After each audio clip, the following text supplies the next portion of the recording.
Alright, you'll notice here when the deer stands up, if you look on his left side back by his hip, you can see a black spot. Well, that was either the entrance or exit wound from his previous shot. And you can see he's hunched up, he's in a lot of pain, his guts are hurting him, and he's just struggling to stand and move. And at this point in time, after already assuming he was injured by the way he was laying, I knew that I had to do the right thing and I was going to harvest this deer and stop the suffering that this deer is going through.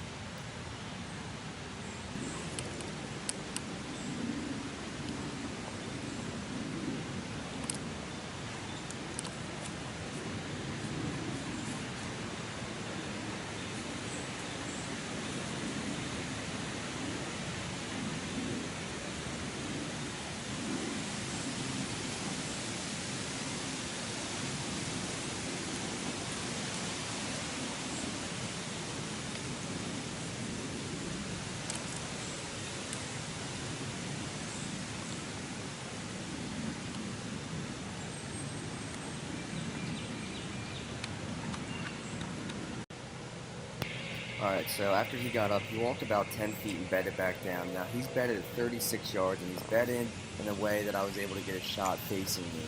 So at 36 yards, I knelt down and I squeezed off the shot.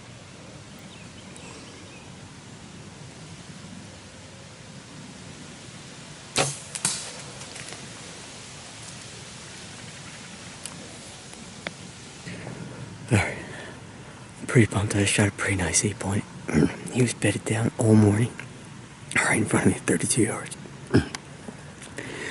I hit the ground call, I hit the estrus can. He didn't move. Finally, he stood up and he started walking away, and he bedded back down. I'm thinking he might have been injured because the wind was swirling in here all morning, and he could care less. And finally, I was able to kneel. I had to kneel down on my tree stand. Literally got on my knees, one leg hanging off. 36 yards, I squeezed the shot through. When he jumped up and took off, I saw the arrow was still in him, and he only ran maybe 30 or 40 yards and stopped. And I think he bedded back down. So I'm gonna climb down now. It's been about half an hour. I'm gonna climb down. I'm gonna work my way out the back side of this property and go wait with my old man for another half hour or so. My son gets down here. We're gonna go look for him. Hopefully he's laying over there dead. Alright, well, I'm pumped. Just got back out of the woods, changed clothes.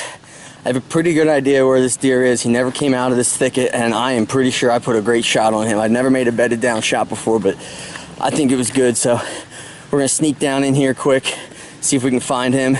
Then I'm gonna run out of here real quick, go get my son, bring him back, and let him come down and find him too. He'll be so excited. Alright, dude, you excited? Yeah. Where are we going? Getting our buck. Yeah, dude, get a camera thumbs up, man. Yeah! Alright, let's go get him. Can you get this? Because Here, give me a hand. I'm not in trouble. Here, give me a hand. Whoa. Hand. Here, get your feather. Alright, over here. Now, what's that over there? The deer! You see him? Nice.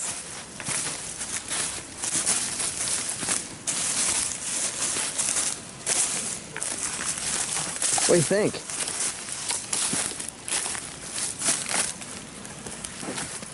That looks like someone is using it. Go ahead. Careful, it's a little muddy down there. I know. What do you think? Your arrow is still in him.